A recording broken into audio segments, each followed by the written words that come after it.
नहीं लगाना। कौन से को? उसको एलर्जी ज़्यादा थी। कौन से को एलर्जी थी? इसमें से एक छोटा है ना, उसको एलर्जी ज़्यादा है। अच्छा, उसको लगा लिया। अच्छा दोस्तों, ये हम कुछ न्यूजीलैंड वाइट के बनीज हैं। ये चूँकि लोकल हैं, लोकल का हम कभी भी मशवरा नहीं देते।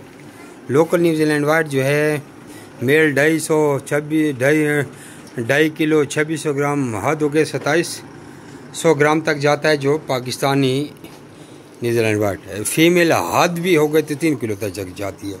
ठीक है, तो ये कुछ बनीज आए थे, तो ये मैं होम डिलीवरी दे रहा हूँ। ये न्यूजीलैंड वाइट की बनीज और एक कलर की अंगोरा फीमेल है। होम डिलीवरी है, लोकल को हम होम डिलीवरी दे रहे हैं। ठीक है,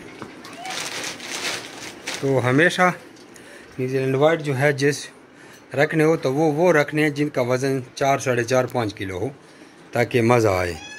तो वो चूँकि मेरे पास नहीं है, बुकिंग लोगों की थी लेकिन वो मेरे पास नहीं। ये लोकल आए थे एक बंदे की डिमांड पर, उसको अभी होम डिलीवरी हम दे रहे हैं।